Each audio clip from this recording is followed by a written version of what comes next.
Telugu Desam party జరుపుతున్న mini Mahanadu కార్యక్రమాల్లో జగన్ గారిని ఉద్దేశించి యనమల రామకృష్ణుడు గారు వాడు వీడు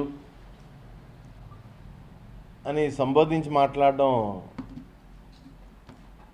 అది పూర్తిగా ఆయన వయసు కానీ లేకపోతే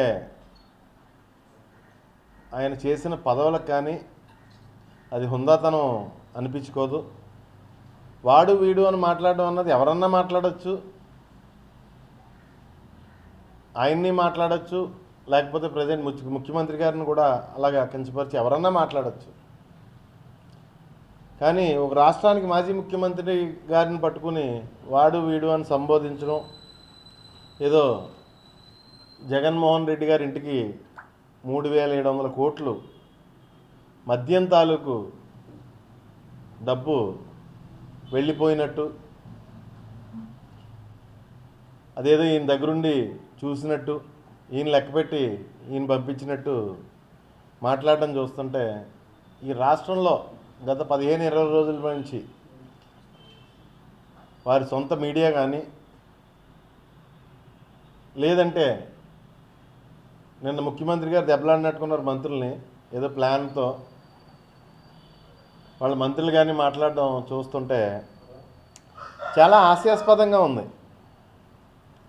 ఒక ప్లాన్డ్గా ఒక అబద్ధాన్ని నిజం చేసే విధంగా 15-20 రోజులు బట్టి వాళ్ళు మీడియాలో ప్రయత్నం చేయడం చూస్తుంటే, ఎందుకంటే లిక్కర్లో ఏదన్నా అవకతవకలు జరిగాయంటే గత 2014 నుంచి 2019 వరకు జరిగిన అవకతవకలు లేదు, మొన్న 2024లో ఈ సంవత్సరంలో జరిగిన అవకతవకలు ఉంటాయి తప్పించి క్లియర్గా రికార్డెడ్గా మెన్షన్ చేయమంటే చేస్తాం. జగన్మోహన్ రెడ్డి గారి ఆధ్వర్యంలో లిక్కర్ని ఆయన ఎంకరేజ్ చేయలేదు, ఆయన మేనిఫెస్టోలోనే ఉంది. లిక్కర్ని ఎట్టి పరిస్థితుల్లోనూ నేను ఎంకరేజ్ చెయ్యను, ఈ రాష్ట్ర ప్రజల ఆరోగ్యం నాకు ముఖ్యం అని చెప్పేసి ఆయన లిక్కర్ని పూర్తిగా నిరుత్సాహపరుస్తాను, పట్టుకుంటే షాక్ కొట్టే విధంగా చేస్తాను అని చెప్పేసి ఆయన ఇంప్లిమెంట్ కూడా చేశారు. జగన్మోహన్ రెడ్డి గారు ఏ విధంగా ఇంప్లిమెంట్ చేశారంటే లిక్కర్ పట్టుకుంటే షాక్ కొట్టే విధంగా రేట్లు పెంచి ప్రజల్ని లిక్కర్ తాగకుండా నిరుత్సాహపరిచి లిక్కర్ క్వాంటిటీ తగ్గించి కన్జ్యూమ్ చేసే క్వాంటిటీ కూడా తగ్గించి తద్వారా యాక్చువల్గా నష్టం వస్తుంది. ఈయన షాక్ కొట్టేలాగా రేట్లు పెంచుతా అన్నారు, పెంచారు. తద్వారా వేలాది కోట్లు రాష్ట్రానికి ఆదాయం కూడా పెంచడం కూడా జరిగింది. జగన్మోహన్ రెడ్డి గారు గతం కన్నా ఆదాయం ఎక్కువ వచ్చింది, కన్జ్యూమ్ చేయడం తగ్గింది. అంటే ఇది జగన్మోహన్ రెడ్డి గారు స్కామ్ చేసినట్ట. మొన్నటికి మొన్న ఎలక్ట్రిసిటీ కొండంలో ₹2 చిల్లరకి జగన్మోహన్ రెడ్డి గారు కొంటే అదేదో స్కామ్ చేసినట్టు మాట్లాడారు. మరి నిన్న వచ్చేసరికి ₹4.80 చంద్రబాబు నాయుడు కొంటే ఈ రాష్ట్ర ప్రజలు నెత్తిన 15 ఏళ్ల పాటు భారం వేస్తే అదేదో గొప్ప పని చేసినట్టు ట్యాక్ట్ఫుల్గా ప్రచారం చేస్తున్నారు. మరి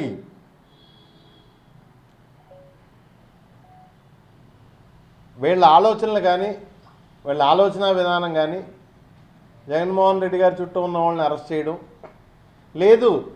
ఈరోజు రాష్ట్రంలో సుమారు 12,000 నుంచి 13,000 కేసులు వైఎస్ఆర్ కాంగ్రెస్ పార్టీ నాయకుల మీద కార్యకర్తల మీద పెట్టి వేధించడం. అంటే ఇలా చేస్తే వైఎస్ఆర్ కాంగ్రెస్ పార్టీ కార్యకర్తలు, మహిళా కార్యకర్తలు అందరూ కూడా భయపడతారు అని చెప్పేసి వాళ్ళు లెక్కలు వేసుకుంటున్నారు తప్పించి వైఎస్ఆర్ కాంగ్రెస్ పార్టీ జెండా పట్టుకున్న చిన్న పిల్లోడు కూడా మీ కేసులు కానీ మీ పోలీసులకు కానీ భయపడే పరిస్థితి ఈ రాష్ట్రంలోనే లేదు. ఏం చేస్తారు? తీసుకెళ్తారు, లోపల పెడతారు, అంతే కదా.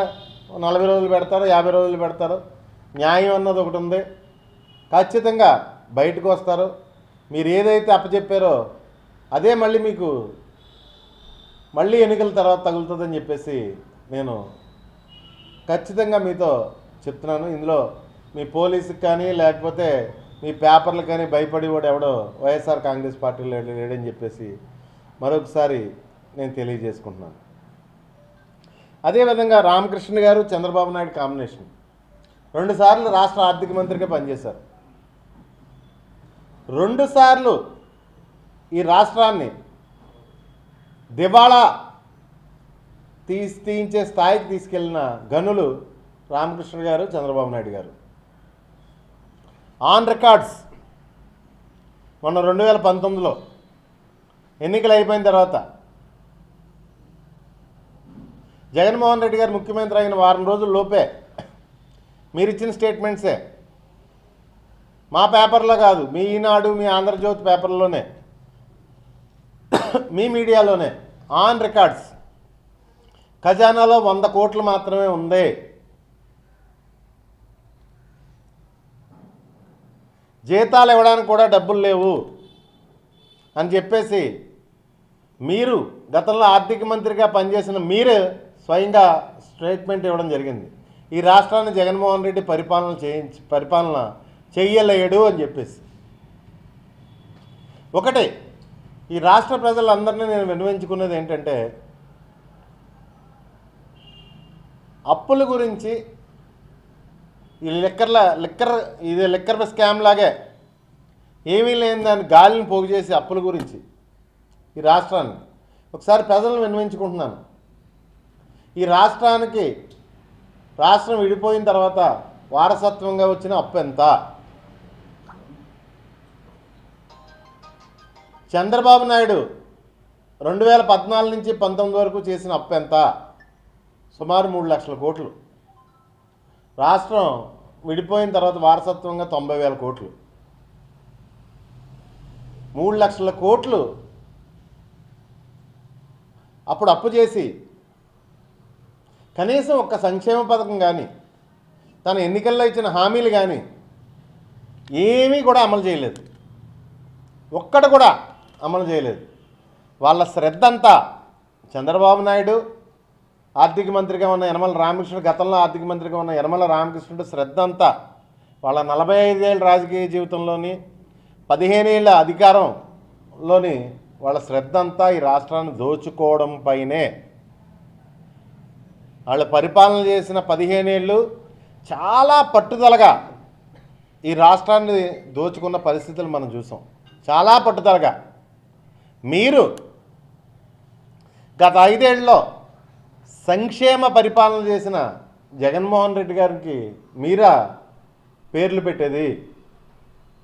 జగన్మోహన్ రెడ్డి గారు తెచ్చిన అప్పుకి లెక్క ఉంది, రాష్ట్ర ఆదాయానికి ఒక లెక్క ఉంది. క్లియర్గా 60,000 కోట్లు ఇళ్ల స్థలాలకి, ఇళ్ళకైతేనే, వైద్యానికి, ఉచిత విద్యకి, అమ్మఒడికైతేనే, ప్రతి దానికి, లేదంటే ప్రతి పేదవాడికి ఇంటికి వైద్యాన్ని తీసుకెళ్ళడానికైతేనే ఆయన ప్రతి గ్రామంలోనే కట్టిన ఆర్బీకేలు, సచివాలయాలు, హెల్త్ సెంటర్లు సాక్షిగా ప్రతి రూపాయికి జగన్మోహన్ రెడ్డి గారు తెచ్చిన అప్పుకి లెక్క ఉంది. ఆ రోజు రైతు భరోసా అయితేనే, అమ్మఒడి అయితేనే, లేదు 45 ఏళ్ళు నిన్న ప్రతి అక్క చెల్లెమ్మలకి ఆర్థిక చేయూత అయితేనే, ప్రతిదానికి లెక్క ఉంది. జగన్మోహన్ రెడ్డి గారు చేసిన అప్పుకు కూడా లెక్క ఉంది.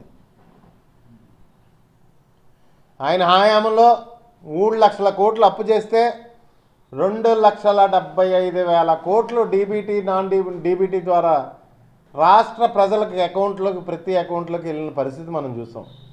ఎన్నికల ముందు ఒక ప్లాన్డ్గా, ఒక పద్ధతిగా 14 లక్షల కోట్ల అప్పు అని ఒకసారి 10 లక్షల కోట్ల అప్పని ఒకసారి, 11 లక్షల కోట్ల అప్పని ఒకసారి, ఒక పక్క బీజేపీ నాయకులు, ఒక పక్క జనసేన నాయకులు, రాష్ట్ర ప్రజలు బుర్రలు పాడు చేసిన పరిస్థితి చూసాం డమ్మీ ప్రచారంతో. ఇప్పుడు మళ్ళీ అలాంటి డమ్మీ ప్రచారాలే పట్టుకున్నారు.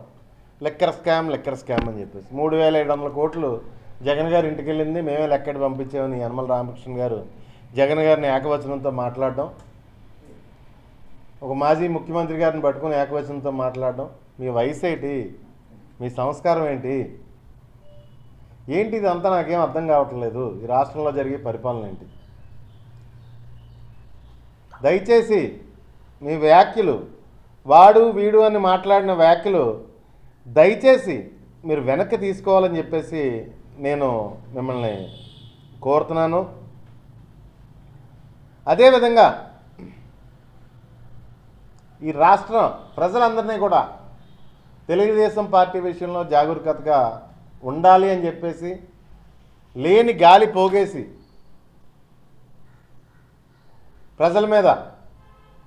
ప్రజల మైండ్ సెట్తో ఆడుకోవడం తెలుగుదేశం పార్టీకి, వారి మీడియాకి ఒక అలవాటు కింద మారిపోయింది. ప్రతి ఒక్కరు కూడా కొన్నిసార్లే మోసపోవచ్చు, అస్తమాను మోసపోరని చెప్పేసి. ఎందుకంటే వాళ్ళు ఎవరి మీదన్నా బురద జల్లాలంటే ఒక నెల 2 నెలల ముందు నుంచి ప్లాన్ చేస్తారు, కూడబలుక్కుంటారు, దాని మీద వర్క్ చేస్తారు. ఈ లిక్కర్ స్కామ్ కూడా అలాంటిదే. మీరు రాజకీయంగా వేధించాలనుకుంటున్నారు, వేధించండి. ఇందులో మీ వేధింపులకి ఎవడో భయపడేవాడు లేడు.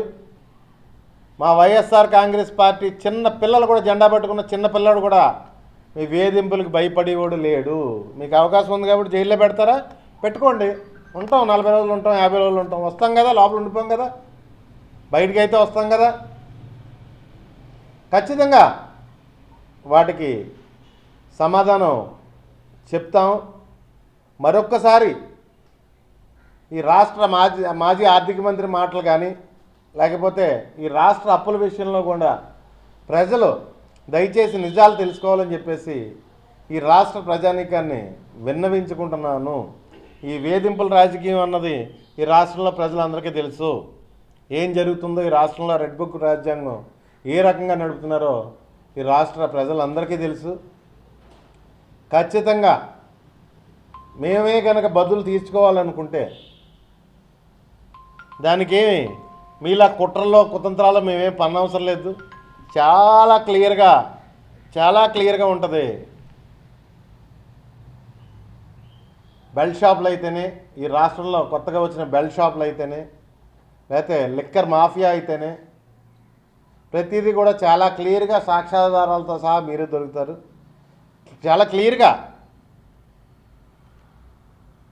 ఏదో పేపర్ మీద టైప్ చేసి రాసి ఇచ్చినట్టు క్లియర్గా దొరుకుంటారు. ఎందుకంటే గతంలో మీరు చేసిన స్కిల్ స్కామ్లు అవన్నీ కూడా చాలా క్లియర్గా దొరికేసి ఉన్నారు. మీరు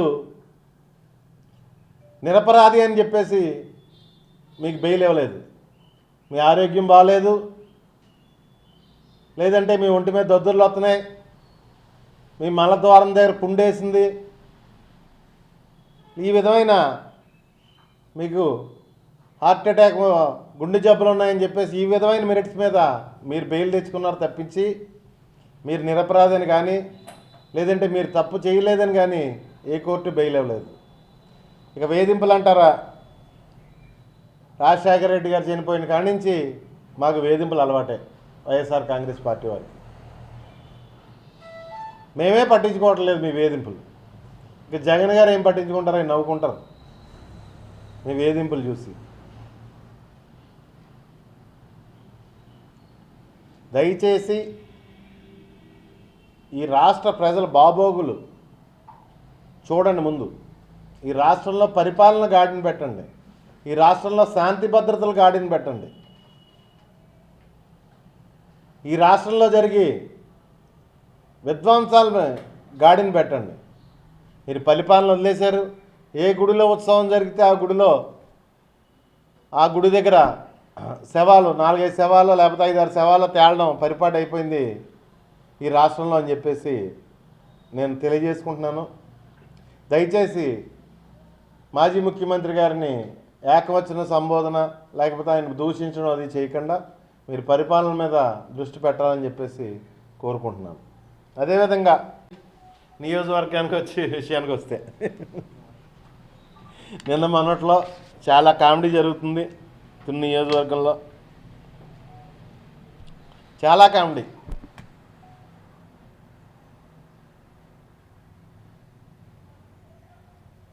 ఏ విధంగా అంటే 2019లో మా గవర్నమెంట్ వచ్చింది. మా గవర్నమెంట్ వచ్చి జగన్మోహన్ రెడ్డి గారు ముఖ్యమంత్రి అయ్యారు. ముఖ్యమంత్రి అయిన రెండో రోజే యనమల రామకృష్ణ గారి తాలూకు కమ్యూనిటీ పెద్దలు, మా పార్టీలో ఉన్న యనమల రామకృష్ణుడి గారి తాలూకు కమ్యూనిటీ పెద్దలను తీసుకుని ఒక ఆయన వచ్చి జగన్మోహన్ రెడ్డి గారు రెండు కాళ్ళు పట్టుకుని కన్నీళ్లు పెట్టుకున్న విషయం నేనే సాక్ష్యం, నేనే ఉన్నాను అక్కడ దగ్గర. కాకపోతే ఆ రోజు ఆయన ఎవరో నాకు తెలియదు. నేను తప్పు చేశాను, నన్ను క్షమించండి, నన్ను వదిలేయండి అని చెప్పి జగన్మోహన్ రెడ్డి గారు కాళ్ళు పట్టుకున్న పరిస్థితి నేను చూశాను.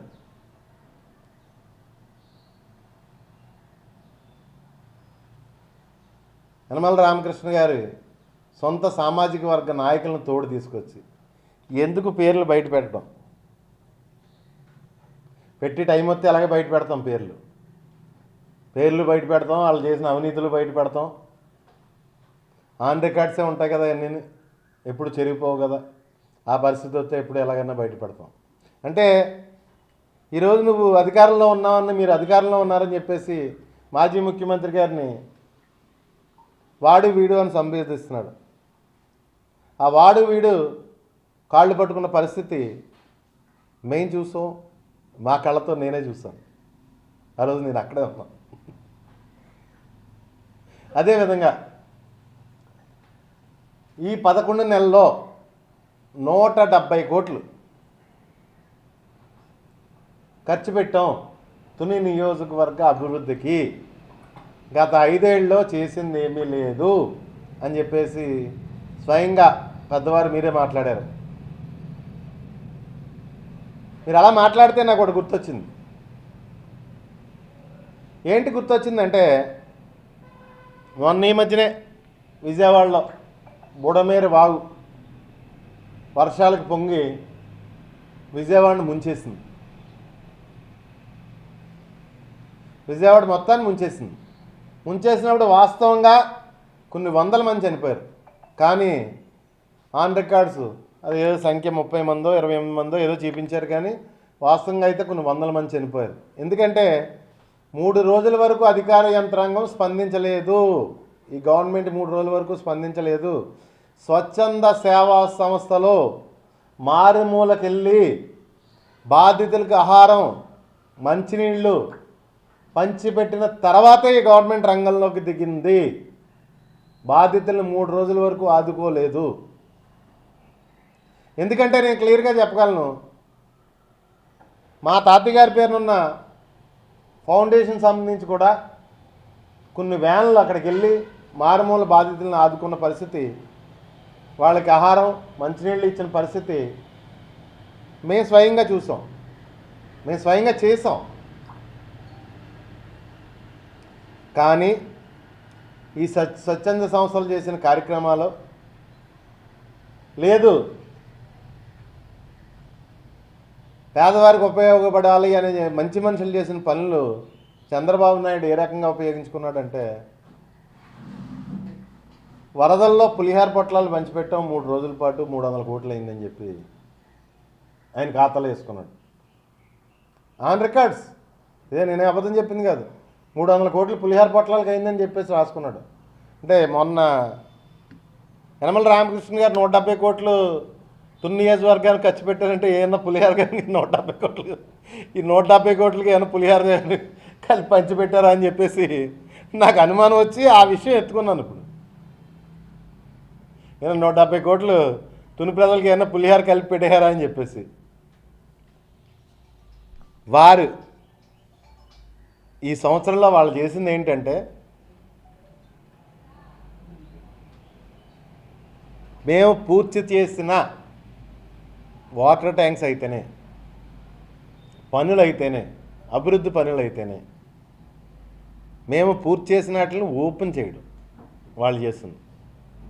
వాళ్ళు ఓపెన్ చేసింది కూడా పట్టణంలో రాజా బుల్లిబాబు గారి పార్క్కి దగ్గర 50 లక్షల డెవలప్మెంట్కి మేము ఫండ్ గ్రాంట్ చేసాం, శంకుస్థాపన కూడా చేసాం.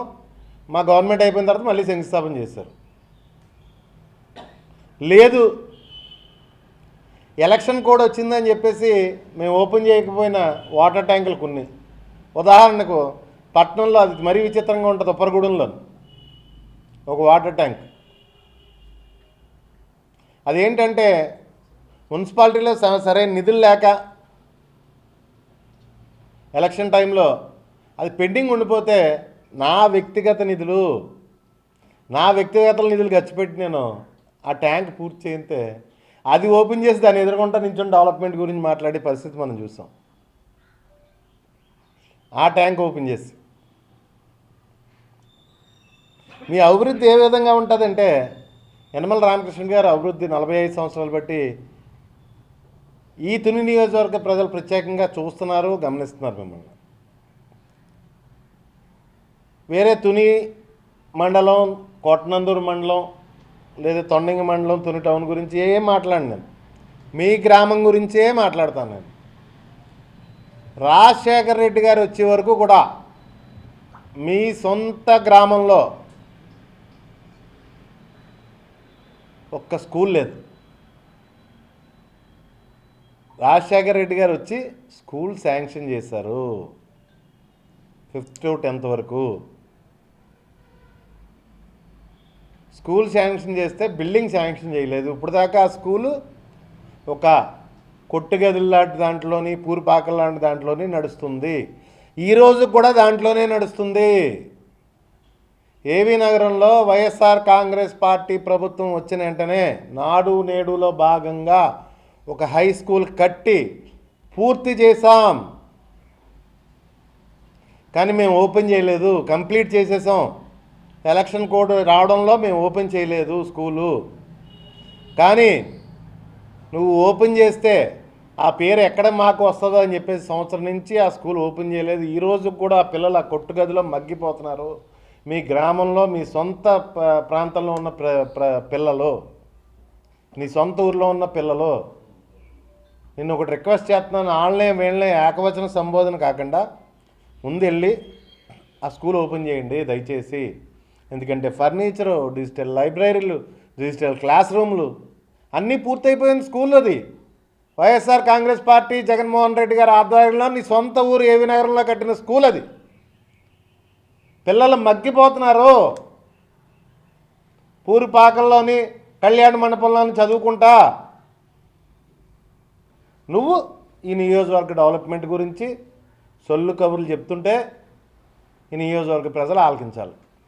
ఎందుకంటే నీతో పాటు రాజకీయం మొదలెట్టిన వాళ్ళు చాలామంది రాలిపోయి ఉంటారు, లేదా వయసు పైబడిపోయి ఉంటుంది.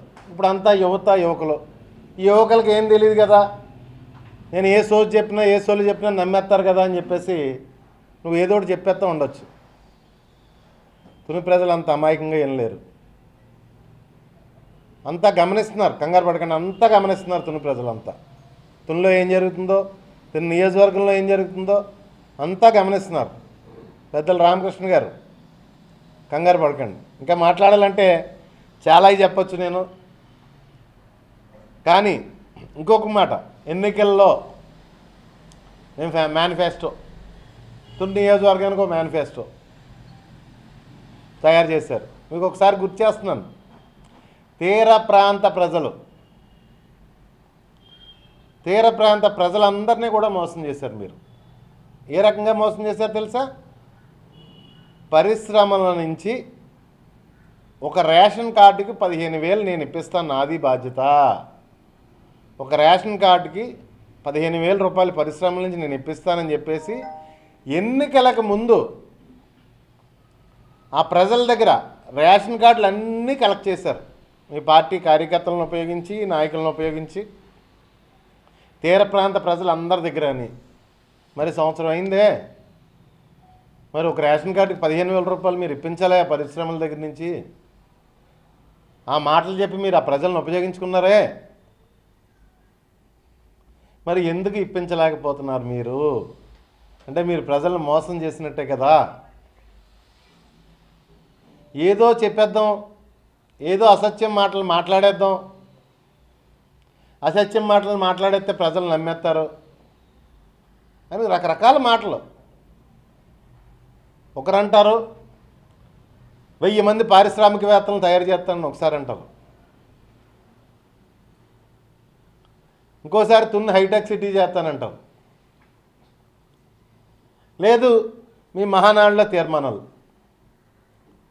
ప్రముఖంగా ప్రచురితం ఈ 4 రోజుల్లో సోషల్ మీడియాలో ఒక నాయకుడు ఒక తీర్మానం, అండర్ పాస్ అని ఒకరు, డ్రైనేజ్ సిస్టమ్ అని ఒకరు, డబల్ రోడ్స్ అని ఒకరు, ఇరిగేషన్ వర్క్స్ అని ఒకరు తీర్మానాలు. ఇదో తంతు. ఎందుకంటే గత 45 సంవత్సరాలు బట్టి మేము చూస్తున్నాం. 45 సంవత్సరాలు అంటే నాకు 48 సంవత్సరాల వయసు, పోనీ 20 సంవత్సరాలు బట్టి చూస్తున్నాం. పోనీ 45 సంవత్సరాలు ఇండస్ట్రీ అయింది, 20 సంవత్సరాలు బట్టి చూస్తున్నాం. మాకు ఓ వచ్చిన కాడి నుంచి, రాజకీయ పరిజ్ఞానం వచ్చిన కాడి నుంచి ప్రతిసారి ఇది తంతది. ఇవాళ కొత్తగా జరిగింది కాదు తీర్మానాలు అవన్నీ. ఎందుకంటే 45 సంవత్సరాల్లో 15 సంవత్సరాలు ఆయన అధికారంలో ఉన్నాడు. ఈ తంతు కంప్లీట్ చేయాలంటే ఎప్పుడో కంప్లీట్ చేయొచ్చు ఆయన. తుని ప్రజల చెవుల్లో పువ్వులు పెట్టడం అనమాట దాని పేరు. తుని ప్రజల అమాయకులు. ఆయన దృష్టిలో ఆయన అనుకుంటున్నాడు ఏదో ఆయన సొంత బలం మీద గెలిచేస్తానండి. కూటమి లేకపోతే ఇంకో 10 సార్లు నువ్వు పోటీ చేసినా ఈ తుని నియోజకవర్గంలో నువ్వు గెలవలేవు. కూటమి లేకపోతే నీ కుటుంబం కానీ నువ్వు కానీ కూటమి లేకపోతే ఈ తుని నియోజకవర్గంలో గెలిచి పరిస్థితి లేదు. నీ గురించి తుని ప్రజలందరికీ కూడా తెలుసు, నీ దుర్మార్గాల గురించి కూడా తెలుసు, నువ్వు ఏ రకంగా పోలీసులను ఉపయోగించుకుని పరిపాలన చేస్తావో కూడా తెలుసు. తుని ప్రజలకు అంతే అలవాటే. దయచేసి పెద్ద తరహాగా ఈ రోజన్నా ఇంత వయసు వచ్చింది, మనకు ఆరోగ్యం కూడా సహకరించట్లేదు. ఇంకా ఆరోగ్యం గురించి బయట మాట్లాడేది కాదు, మళ్ళీ రోజు ఫ్యాంట్లు మార్చుకోవాల్సిన పరిస్థితి వస్తుంది ప్రతి గంట 2 గంటలకి. అవి మాట్లాడి కాదు, ఎందుకంటే మనం మా ముఖ్యమంత్రి గారిని, మాజీ ముఖ్యమంత్రి గారిని వాడి వీడు అన్నాడు కాబట్టి నేను ఏదో మాట్లాడాల్సి వస్తుంది. దయచేసి కొద్ది పెద్ద మనిషిలాగా పెద్ద తరహాగా బిహేవ్ చేయమని రామకృష్ణ గారిని కోరుకుంటూ, నువ్వు ఈ తుని ప్రజలకు కానీ లేదా తుని పార్టీ నాయకులకు కానీ మీరు ఏది ఇస్తే అదే మీకు తిరిగి వస్తుంది. ఖచ్చితంగా చెప్తున్నాను ఈ మీడియా ముఖంగా. ఈరోజు మీకు అధికారం వచ్చింది, మా వైఎస్ఆర్ కాంగ్రెస్ పార్టీ నాయకులందరినీ, పెద్ద నాయకులందరినీ కూడా జైలు పాలు చేశారు, అందరినీ అరెస్ట్ చేశారు. నా తర్వాత స్థాయి ఉన్న నాయకులందరినీ కూడా అరెస్ట్ చేశారు, పెద్ద నాయకులందరినీ కూడా పుట్ట అన్యాయంగా అరెస్ట్ చేశారు. సోషల్ మీడియాలో ఒక లైక్ పెడితే అరెస్ట్ చేశారు, లైక్ కొడితే అరెస్ట్ చేశారు. ఎప్పుడో 2017లోనూ 18లోనూ లైక్ కొట్టేటట, ఇప్పుడు తీసుకొచ్చి అరెస్ట్ చేశారు. అలాంటి పరిస్థితులు మనం చూస్తున్నాం. ఏదో చిన్న చిన్న కార్యకర్తలను లేకపోతే గ్రామాల్లో ఉన్న వాళ్ళని కాదు, నాయకుల్ని, నా తర్వాత స్థాయి నాయకుల్ని, వైఎస్ఆర్ కాంగ్రెస్ పార్టీ నాయకుల్ని మీరు ఏది ఇస్తే మీకు అదే వస్తుంది. ఇవాళ నన్ను అరెస్ట్ చేస్తే రేపు నిన్ను అరెస్ట్ చేస్తాను. రోజు నేను లోపలికి వెళ్తే రేపు నువ్వు లోపలికి వెళ్తావు, ఏ అనుమానమే లేదు. మళ్ళీ అక్కడ ప్యాంట్లు మార్చుకోవడం కుదరదు.